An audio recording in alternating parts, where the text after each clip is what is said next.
Due to the mountainous terrain, western North Carolina is home to small family farm. In 1970, there were 76,000 farms in the Appalachian region of North Carolina. By 2003, there were only 12,000. Those aren't good odds for any farm. Whoa. These farmers fight to keep their farms every year. Well, at least it bent and didn't break. They push beyond their own limits. They laugh and joke in the face of these impossible odds. Andy made Chev and feta today, and the Chev is resting quietly in the vat, and the feta is right here. I need to turn it over in the molds, which can be a little tricky because it's really soft. It's only about 3 hours old, so I'm going to go ahead and try that. Here's the big one. And this is actually harder than it looks. These are the stories of real farmers. It's gotten so hard for Nick to do the heavy work, and it's awful hard for him to accept it. Of real families, real individuals, their existence on the edge. That's partly why small farmers are not wanting to farm anymore, is because it's a lot of work, and sometimes it doesn't necessarily feel worth it if you're not actually able to make a living. This season, 4 small farmers from western North Carolina filmed their own harvest from July to November 2007. This is their story.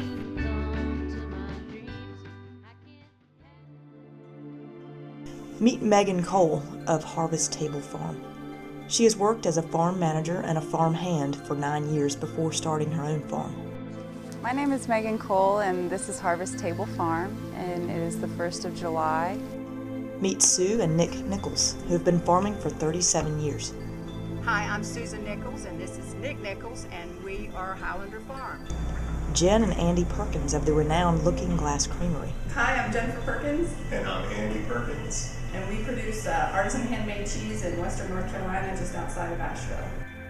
Jeanette and Frank Wilson, who are working to transform Hominy Valley Farms land and cattle. Good morning. This is Jeanette Wilson. Welcome to Hominy Valley Farms Land and Cattle in Candler, North Carolina. I would put our beef up against anybody else that's there as far as quality and taste. We always want to have some tomatoes. Those heirloom tomatoes, even though they're risky, are very high value, and they're just kind of a signature of my childhood. I don't know if we're beating the system. Sometimes it feels like we're getting beat up. We look at these markets, we think what can make us different.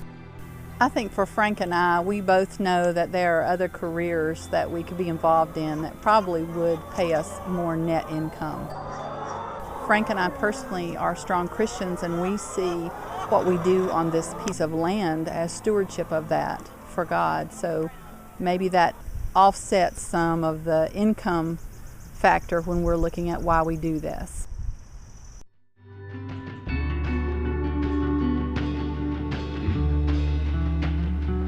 It's been 60 days since you held Megan Cole is part of the surge of young farmers returning to work the land. with the seeds I planted. We're at Harvest Table Farm, which is my own farm, and this is my first year of running my own farm enterprise. I started planting in the field first week of March. I really appreciate and enjoy seeing the joy that food can bring, and being able to take seeds and grow plants. Not everything is going as planned for her. There was a time a few weeks ago when I actually sat down and was thinking about doing the math of how many hours I work. I would say it kind of varies between 80 and 100 hours a week. On any farm, there's always more work than can ever be accomplished. She knows that Mother Nature can't be relied upon. In the last couple of weeks, we've ended up getting these flushes of rainfall. We've had some pretty wild storms that have blown through, and a lot of rain later in the day, which means that the plants would go to bed at night wet. So the business plan takes a hit. The pepper crop is potentially going to be a failure. Nick Nichols turned 70 this year, and has seen everything at his farm. My wife Susan and I have been involved in raising sheep for 37 years. We started raising sheep, and the only way for us to market our lambs were through livestock markets, where we took whatever the rate was at that day. This is a great picture. This is at our highlight of our raising registered sheep, and we're at the North American in Louisville, which is a big show. I think about people that are retired, and what do they think about when they get up in the morning? You know, all they probably think about is that coffee going to be good, or what's on Oprah today? And to me, I look forward to seeing what's going on in the barnyard. In fact, I'd rather go out first thing and check the farm before I eat breakfast.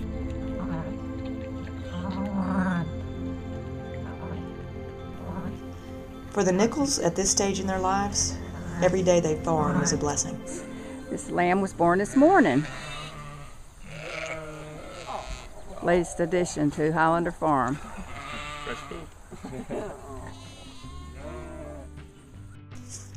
Each of these farms is innovating, creating, trying this season to make their farms be the one that will survive. For Looking Glass Creamery, the way to profitability is to make the premier cheese of the South. Animal it's coming from, the pasture are they eating grain, or are they eating grass?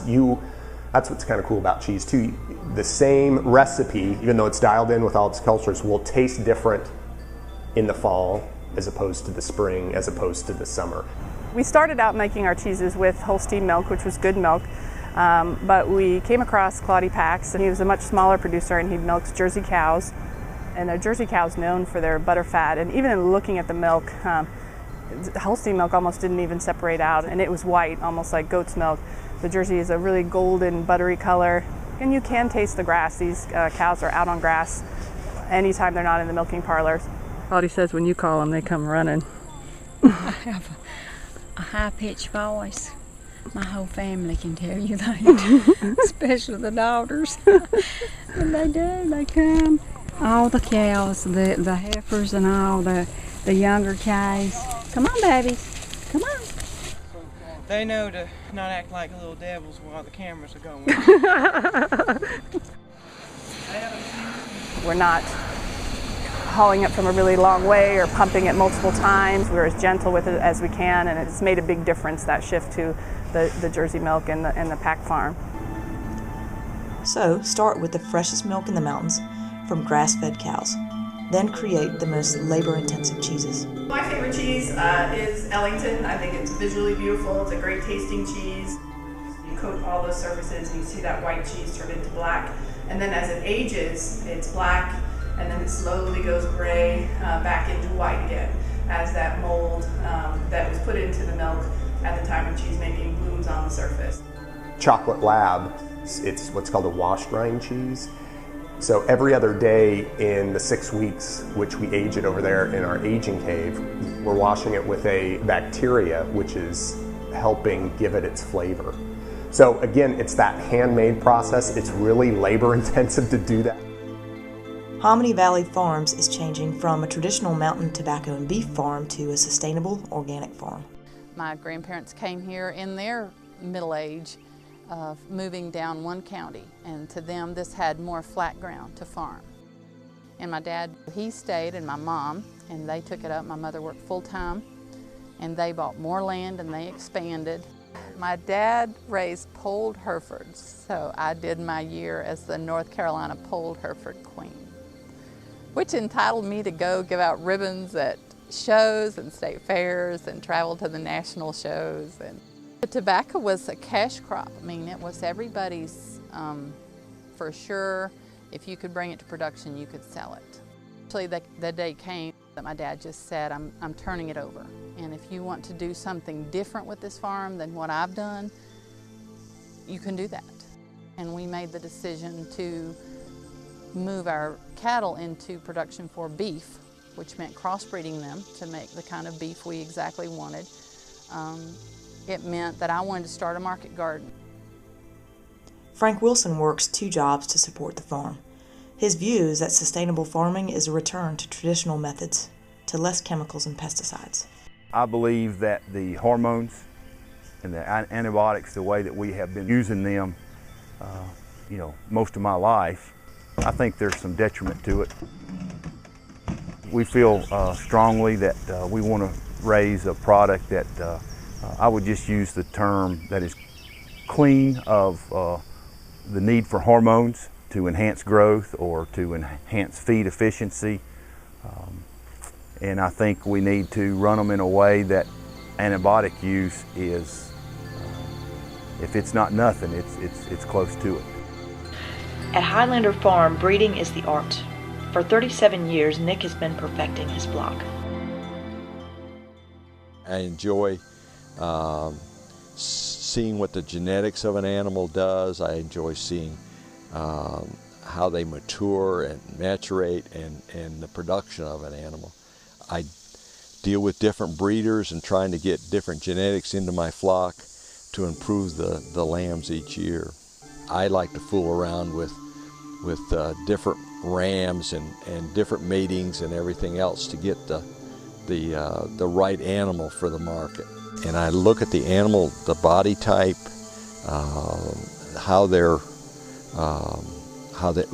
offspring and what they produce, and are they producing a quality animal for me. I enjoy making my flock the best I can. Megan Cole has a degree in sustainable agriculture. She needs all her knowledge to manage a sustainable vegetable farm, to grow over 50 varieties. Melons are starting to come on, cantaloupes and watermelon. Tomatoes are starting to come online. Some of the most beautiful eggplant. I was told that eggplant couldn't successfully be grown here, and that's feeling really great. But the hours and stress are starting to take their toll. We had help in the field in the form of 2 interns from Brooklyn starting late June. And they've been here for just about a month, and their very short internship is over. I'm not in a position where I'm actually making enough money to afford to pay myself. Most folks that are looking for work want an hourly salary. Minimum wage in this state is something like $7.25, and that's something that's hard to pay.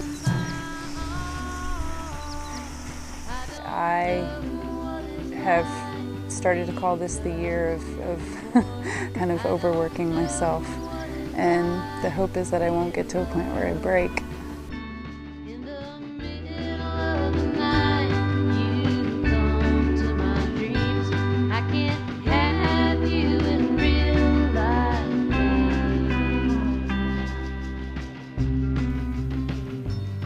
It isn't just Megan who faces challenges this season.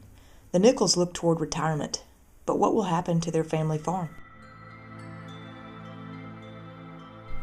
It's harder to think about the future because you know that the time is against you now. Nick's been running all over this farm this morning trying to catch these sheep.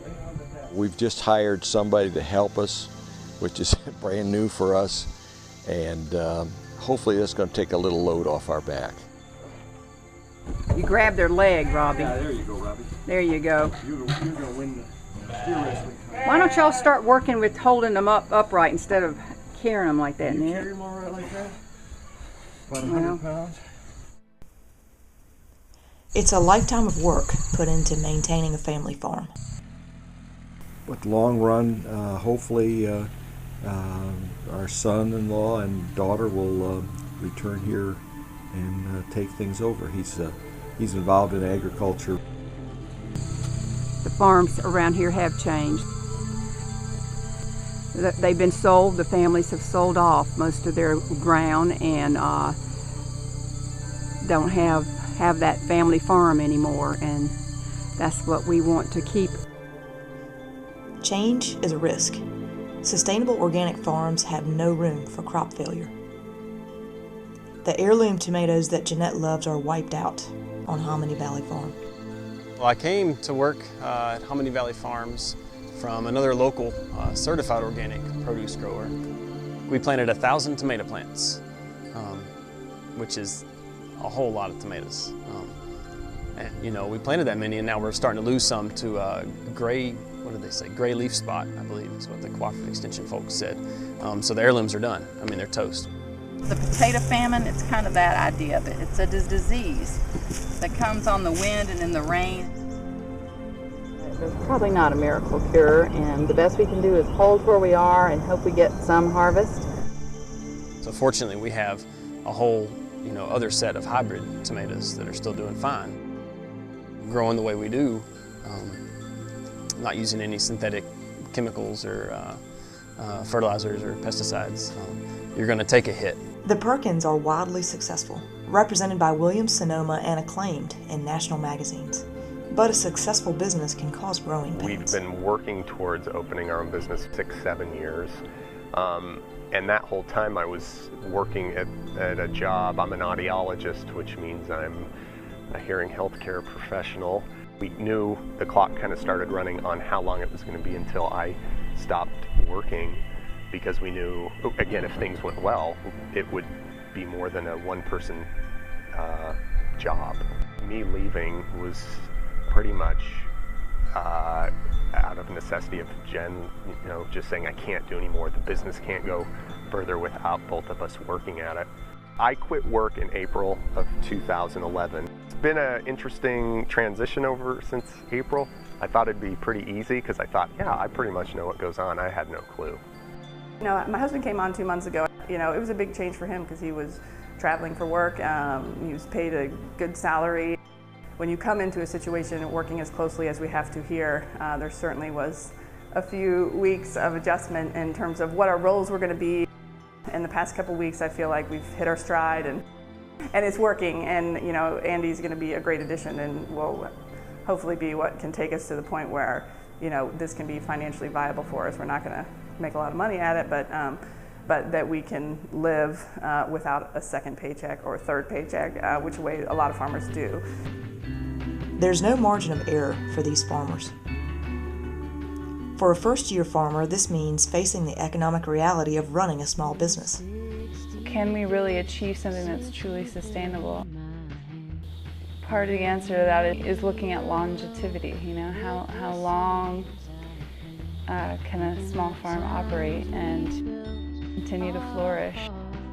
This year has definitely been a year where I've kind of hit some of my lowest points as a farmer in terms of stress and going through bouts of depression. If I don't make some money in return for all the money that's been invested in this farm this year, then that puts me in debt, and that's not okay. No one else is involved in this particular operation except for me, so I'm completely putting myself out there. Got a lot of thinking to do this winter, but I do think it's actually worth it. I'd rather give it my all and be able to be invested in something that I'm creating and nurturing, and put in a really hard day's work and be like, you know what, this is great. I am feeding people good food, and because I know that my life has a purpose. September turns to October, turns to November, and the changing weather signals the end of the harvest. This is the time to check on the bottom line, to assess the fruits of labor. We pour in the money for the first probably 6 months, and we can't really even think about what's going to come out of that. We hope, but it's this last quarter where we really can count up and see if we've done well or not. It feels good to be here. As construction, Frank's primary work, decreased, and our savings also decreased, it made us look at this very seriously. And to us, even though we love it, it's not a hobby, it's a business that has to pay. The meat is still our backbone of our operation, and that's why we're beginning the pork production. We had a lot of people asking if we would do that, and we just decided, I think we can. We're going to make our first raw milk cheese, and it's going to be a cheddar. And we started fooling around a couple months ago, making a few varieties, and As a small producer, it's hard to make those aged cheeses right out of the gate because it takes so much time, and you can sit on it for 6 months and cut into it and find out it's not very good. This risk, this artistry, this care, these are traits of quality artisanal food. Well, let's take a look at them. They're both, how old are they? They're about, you can go ahead and cut them. 6 months. See the texture on this. Both on the drier side. That's much sharper than last time. A little too sharp. You think it's good? It's a good cheddar, but I don't think it's a great cheddar right now. You know, I don't know if you want to put the time and effort into making that get there. People try it and enjoy it and then realize that they're not going to be able to get this product anywhere else. People are stepping back away from the commodity type of products where their character is lacking and accountability and traceability, and all this return to growing your own food and buying local and artisan cheese that's being made around the country is people searching for that thing that is missing.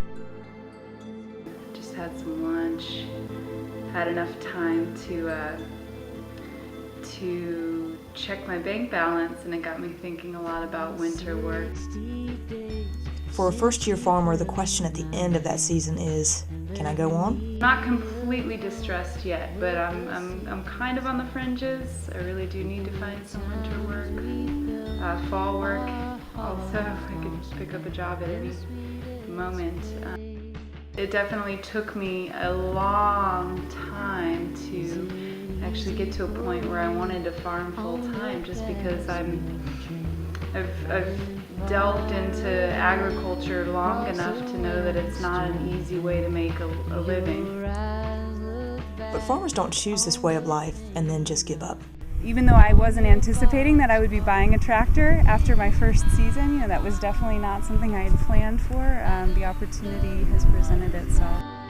It is possible to be successful as a beginning farmer. There are many people in western North Carolina now that are actually doing that. It's that very small, sustainable, high input, high output property that is going to be selling directly to the consumer, maximizing their gross income. And I'm actually seeing the light at the end of the tunnel and know that I've been able to grit through this year and actually do see myself farming again next year. Harvest is also time for celebration.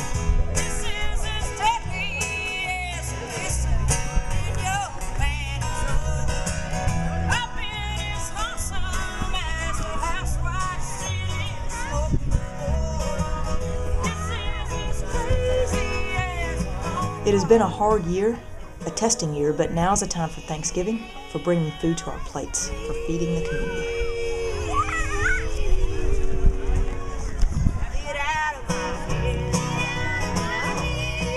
I think this community is very supportive of what's going on, not only in Black Mountain, but in Western North Carolina in terms of local food. You have older people, you have younger people, you have families, and I think that's a nice mix.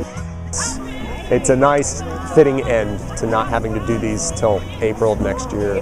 It's been a long season, a good one, a busy one, an exhausting one, and it feels it's time for a break. It feels really good. It's actually pretty exciting. I'm already making plans for my first Saturday off of going hiking, waking up later than I normally do. I just have this sense of accomplishment. It's been 25 somewhat long weeks of coming here every week, and it's just exciting to have made it around to the other side and know that I'm gonna be farming next season.